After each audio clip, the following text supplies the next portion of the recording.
In today's video, I'm going to show you exactly how I budget my paycheck using a zero-based budgeting strategy. Basically, on my channel, I believe that if we just talk about how we spend our money, then we can all learn from each other. So I am currently on a debt payoff and wealth building journey with a mission to pay off 6 figures of student loan debt and have 6 figures invested by the time I turn 30 in 2029. And so as part of that, I share exactly how I budget each and every single paycheck to reach that goal. So I was paid literally today or yesterday, if you're watching this on the day that it's posted, and I'm going to check my paycheck and go through and budget every single dollar. Right now, I do budget mostly based off of my W-2 income as an occupational therapist, but we do have a little bit of extra money to budget this paycheck. And that money comes from streams of income here on social media. This last paycheck that I'm budgeting does include a little bit of holiday pay. So we're starting the year a little bit higher than expected, which is great. So let's just jump right into my budget and I'll kind of explain everything as I go. Starting off with my income, I got paid for my W-2 job. I did make a little bit more than expected because I worked a holiday. I work at a hospital that's open 24/7. When we work holidays, we get time and a half, and I'm not complaining about it. So I made $2,187 this paycheck,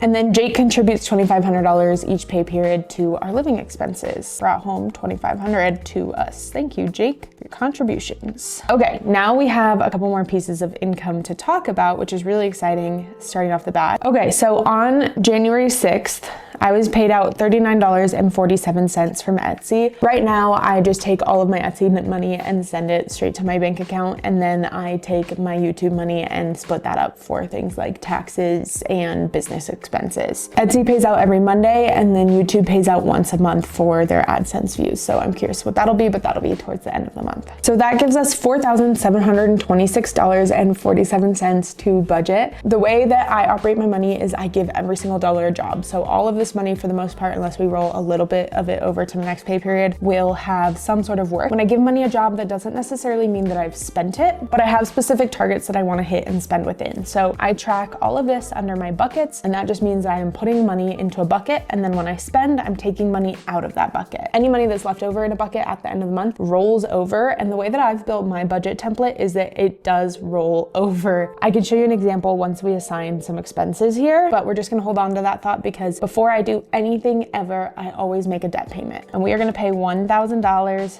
to my student loans. This is going to be my minimum payment for the month. So I'm just going to put it towards every loan and it'll cover the minimums on each of those loans. Okay, so I'm going to go specify for each loan, and then I'm going to put the minimum payment on each of my loans except for my loan 5. I'm not going to fully make that minimum payment because technically my total minimum payment is $1,070. So I'm going to be $70 short. But my next payment that I make in the month is an overpayment to loan 5. So it'll just cover it there. This just keeps things cleaner. I like whole round numbers. It's a silly thing, but I have no payments due. So I technically don't have to pay on any of these loans this month. I'm just trying to pay them off faster. Okay, so my minimum payment for loan 1 is $224.21. For loan 2, $229.50. For loan 3, it's $362.76. And that's $183.53 towards loan 5. And make that payment, and then I do want to advance my due date by the number of payments that I cover because that keeps me having $0 due. So if something did come up, I could take money away from my loans. Hasn't had to happen yet. Probably,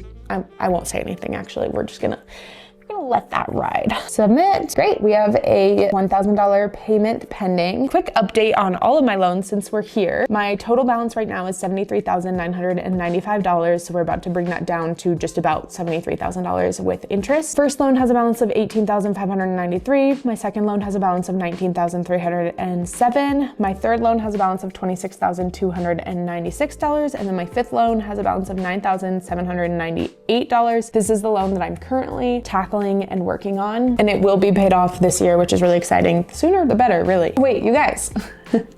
This is silly. I totally forgot. I have an extra $40 that I'm going to put towards my debt because all of my money from my business, i.e. my Etsy money, goes straight to my debt. So I'm just going to round that up to 40. So that's an extra like 50 cents that I will be funding. And I'm just going to put it towards my loan 5, which is the one that I'm working on paying off right now. Just a quick 40 bucks, and that'll go to my student loan 5. So basically that covers my minimum payment, but it'll be an extra payment at the end of the day. Okay, so back to my budget. So I already tracked the $1,000 payment, and now we're going to track the $40 payment. Social media money, money to debt. Great, so those go under expenses because it's money that is coming out of my account. Let's go ahead and target some buckets here. So basically I assigned $1,040. So we have $3,686 left to assign. I'm gonna go ahead and assign everything in my necessary expenses except for my mortgage, and we'll see where that leads us. So we'll just go in order here. We'll do $180 to gas and power, $80 for water, $40 to trash, $84.69 for our internet bill, $214.69 for car insurance, $92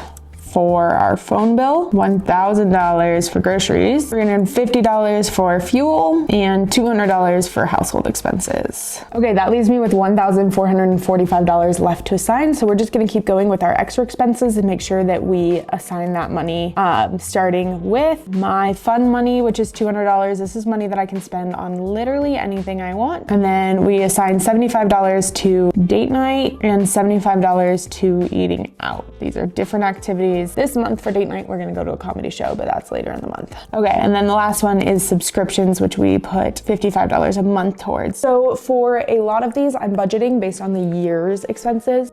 For example, our gas and power, we don't spend $180 every single month. We spend more in the winter and less in the summer. And so this $180, when I spend some of it, let's go ahead and plug in, like, let's say we spend $50 this month on gas and power. Then next month, in my bucket here, we have $130 because that's what rolled over from last month because we only spent $50. If I assign another $180 to this bucket in February, then my bucket goes up.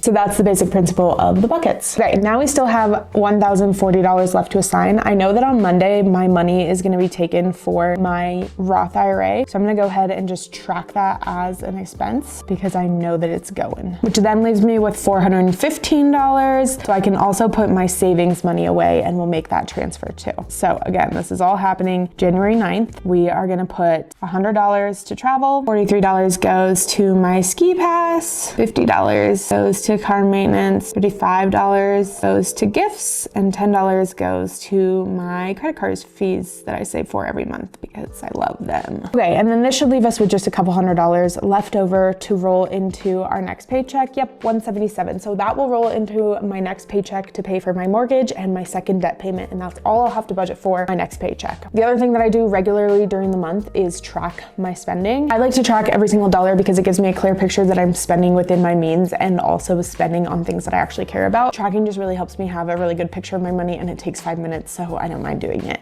This also helps me stay in touch with if there's been fraud on my account or anything like that. Okay, I think that's everything that we needed to accomplish with this budgeting video. If you're curious to see my financial progress, including growing my investments, and if I can hit these debt payoff goals, go ahead and follow along. And if you're interested in budgeting like me, my template is linked down below. All right, I'll see you guys in the next video.